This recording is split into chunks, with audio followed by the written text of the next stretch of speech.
बच्चों चलते हैं मेंटल मैथ क्लास 8 के नेक्स्ट क्वेश्चन की तरफ। और इस सीरीज में हम करें बच्चों chapter number 7 cube and cube root. मैं हूं हरी सर और आप देख रहे हैं मेरा यूट्यूब चैनल चलो कदम बढ़ाएं। तो चलो चलते हैं बच्चों नेक्स्ट क्वेश्चन पर। यहाँ पर नेक्स्ट क्वेश्चन क्या कहने वाला है, देखिए क्वेश्चन नंबर 12 सिंप्लीफाई करना है बच्चों। यहाँ पर आप देख पा रहे हैं सिंप्लीफाई करना है। आइए करना शुरू करते हैं। तो इस क्वेश्चन को भी मैं यहाँ पर लिख लेता हूँ। क्वेश्चन नंबर 12, ठीक है बच्चों।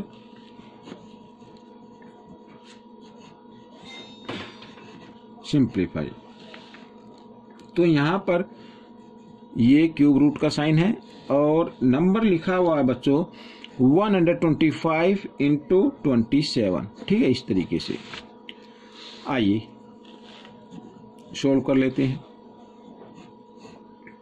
यहां पर देखो 125 के हमें फैक्टर निकालने, हमें मालूम है 5 इंटू 5 इंटू 5 होता है, ठीक है बच्चों। 5 5 जा 25, 25 5 जा 125 इंटू, और 27 का होता है बच्चों 3 इंटू 3 इंटू 3। ऐसे आप एक साइड में फैक्टर फाइंड आउट कर सकते हैं इस तरीके से। अगर नहीं आते हैं तो आते हैं तो बड़े मतलब थोड़े टाइम में हो जाएगा। यहाँ पे ग्रुप बन रहा है, यहाँ पे बन रहा है, तो इनमें से एक नंबर निकालो, इस ग्रुप में से भी एक नंबर निकालो, दोनों को मल्टीप्लाई कर दो, ये आपका आंसर आ गया, ठीक है। हो गया क्वेश्चन। आइए अब हम करेंगे क्वेश्चन नंबर 13। उसको लिख लेते हैं पहले। इसको भी हमें क्या करना है, सिंप्लीफाई करना है। तो सिंप्लीफाई करना है तो इसको मैं यहाँ पर लिख देता हूँ। तो लिखा है ये क्यूब रूट का साइन है और अंदर लिखा है -50 इंटू 40 इंटू 4, इस तरीके से, ठीक है। आइए इससे पहले रीड कर लेते हैं। ये देखिए सिंप्लीफाई वही क्वेश्चन है। आइए अब करना शुरू करते हैं। सोल्व, तो क्यूब रूट और एक बार लिख लेते हैं 50 इंटू 40 इंटू 4, इस तरीके से, ठीक है बच्चों। आइए इसको मैं इधर बढ़ा लेता हूं। तो अब हमें करना क्या है, या तो आप इसके छोटे छोटे फैक्टर लिख लीजिए, ठीक है बच्चों। आइए हम लिख लेते हैं फैक्टर। अब जैसे 50 है, यहाँ पर माइनस के साइन को मैं बाहर रख देता हूँ। 50 है, 50 को हम कर सकते हैं बच्चों यहाँ पर 10 इंटू 5 ऐसे लिख सकते हो। और 40 को लिख सकते हैं बच्चों 10 इंटू 4 लिख सकते हैं ना ऐसे 40 को। और ये 4 है, इसको अलग लिख लीजिए इस तरीके से, ठीक है।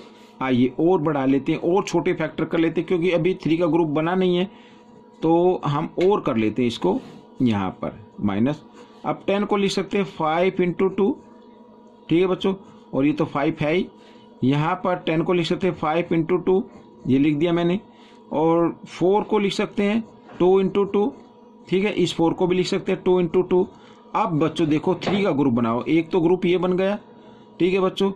5 का भी ग्रुप बन रहा है और 2 इधर है, एक ये है, तो इसका भी ग्रुप बन गया, ठीक है। तो हम माइनस के साइन को रखते हैं इधर, और एक तो 5 का ग्रुप ये बन गया, यहाँ 5 निकाल लेते हैं। मल्टीप्लाई का साइन, एक दो 2 के ग्रुप बन रहे हैं, तो उनमें से एक एक नंबर निकाल लेते हैं इस तरीके से। तो 5 2 जा 10, 10 2 जा 20, तो 20 माइनस 20 बच्चों इसका आंसर आ गया। इस तरीके से अगर आप करेंगे तो आपका क्वेश्चन जल्दी हो जाएगा, इजी तरीके से हो जाएगा, ठीक है बच्चों। अब हम करने वाले हैं क्वेश्चन नंबर 14। तो क्वेश्चन नंबर 14 को भी सिंप्लीफाई करना है। पहले उसको लिख लेते हैं सिंप्लीफाई। तो यहां पर लिखा है बच्चों 13 की पावर 31 प्लस 13 की पावर 31 प्लस 13 की पावर 31, ठीक है। इस तरीके से इसको सिंप्लीफाई करना है। और करने से पहले हम इसको देख लेते हैं। यहाँ पर ये देखिए सिंप्लीफाई, ठीक है। 3 की पावर देख रहे हैं आप।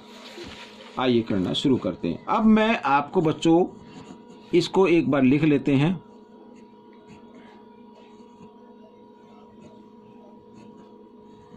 तो इस तरीके से, ठीक है। अब मैं आपको एक तरीका बताता हूं बच्चों। देखो हमारे पास जितने भी नंबर होते हैं 1 2 3 4 5 6 ऐसे, जैसे 1 है 1 को 1 टाइम्स, 2 है तो 2 को 2 टाइम्स, 3 है तो 3 को 3 टाइम्स लिखा हुआ है, 4 है तो 4 को 4 टाइम्स लिखेंगे, 5 है तो 5 को 5 टाइम्स लिखेंगे, यानी 5 प्लस 5 प्लस 5 प्लस 5 प्लस 5, इस तरीके से। तो इस तरीके से हमें नंबर लिखने होते हैं। तो उसका आंसर क्या आएगा बच्चों, पावर कितनी भी हो तो उसका आंसर जो होगा, जैसे 3 को 3 टाइम्स लिखा है तो इसका आंसर जो आएगा 3 की पावर, यहां पर जो भी पावर हो उससे एक ज्यादा पावर आपको लिख देनी है, ये इसका आंसर आएगा। मैं आपको थोड़ा सा एक्सप्लेन करता हूं, ठीक है बच्चों। देखो बच्चों, यहां पर मान लीजिए जैसे 2 की पावर 2 और प्लस 2 की पावर 2 को 2 टाइम्स लिखना है, 3 टाइम्स नहीं, 2 को 2 टाइम्स, 3 को 3 टाइम्स, 4 को 4 टाइम्स, उसमें ये नियम लागू होगा। तो इसका जो आंसर होगा वो क्या होगा बच्चों, यहां पर 2 की पावर 3, ठीक है। नेक्स्ट पावर लिखनी है, यानी बेस तो वही रखना है और पावर 2 है तो 2 से नेक्स्ट नंबर होता है 3, तो ये 3 लिख दिया। अब आप इसको सोल्व करके देख सकते हैं। देखो 2 को 2 टाइम्स मल्टीप्लाई किया, 4 प्लस 4, 4 और 4 कितना होता है 8, और 8 को लिख सकते हैं 2 की पावर 3। एक और एग्जाम्पल मैं आपको दिखाता हूँ, 3 का तो देख लिया आपने। मान लीजिए 4 की पावर 2, 4 को 4 टाइम्स लिखना है, 4 की पावर 2 प्लस 4 की पावर 2 प्लस 4 की पावर 2, तो इसका आंसर क्या होगा, 4 की पावर 3 होगा बच्चों। यानी बेस तो बेस में से एक बेस लेना है और पावर 2 है तो उससे नेक्स्ट नंबर होता है 3, तो 3 लिख दिया। अगर यहां पर 3 आता, यहां पर क्या आता, 3 आता, तो फिर इसका आंसर होता 4 की पावर 4, ठीक है। आप इसको सोल्व करके देख सकते हैं। देखो यहां पर 4 को 3 टाइम्स मल्टीप्लाई करेंगे 64, ये भी 64, ये भी 64 और ये भी 64, ठीक है, 4 की पावर 4। अब इन सबको ऐड कर दीजिए, देखो 128 और 128, ठीक है, ये हो गया 256, यानी 4 की पावर 4। अब 4 को 4 टाइम्स मल्टीप्लाई कर दो, ये देखो यही आएगा, 4 4 जा 16, 16 4 जा यहां पर 64, 64 4 जा ये आता है बच्चों 256, ठीक है बच्चों। तो ये आपको फॉर्मूला समझ में आ गया। तो आपको एक बार फिर मैं बता रहा हूं, 2 को 2 टाइम्स, 3 को 3 टाइम्स, 4 को 4 टाइम्स, 5 को 5 टाइम्स, अगर इस पैटर्न पर कोई भी नंबर लिखा है और उसकी पावर दी हुई है तो उसका जो आंसर होगा उनमें से जो बेस होगा उनमें से एक बेस लेना है और जो भी पावर दी हो उससे एक ज्यादा पावर आपको लिख देनी। जैसे इसमें 31 थी तो हमने 32 लिख दिया, ये आपका आंसर आ गया, ठीक है बच्चों। आइए चलते हैं क्वेश्चन नंबर 15 पर। अब ये भी हमें सिंप्लीफाई करना है, आइए करना शुरू करते हैं सिंप्लीफाई। तो यहां पर बच्चों लिखा है 3 की पावर 32 इंटू 3 की पावर 31 इंटू 3 की पावर 10। अब इसमें पैटर्न दूसरा लगेगा, कौन सा लगेगा बच्चों, यहां पर मैंने आपको बताया था अगर x की पावर m इंटू x की पावर n आती है तो यहां पर बेस में से एक लेंगे और पावर को क्या कर देते हैं बच्चों, प्लस कर देते हैं, ठीक है। यहां पर बीच में मल्टीप्लाई का साइन है, बेस इक्वल है तो इनमें से एक बेस लेना है और इनकी पावर को क्या कर देना, प्लस कर देना है, इस तरीके से वही आंसर होगा। आइए प्लस कर लेते हैं, ठीक है बच्चों। ये क्या है, हाँ ये 30 है बच्चों, यहां पर 30, ठीक है, ये क्या है 30, इस तरीके से। तो यहां पर इसका आंसर होगा 2 और 1 3 3 3 3 6 और 3 9 93 होगा बच्चों, ये आपका आंसर आ गया, ठीक है बच्चों, ये आपका आंसर आ गया।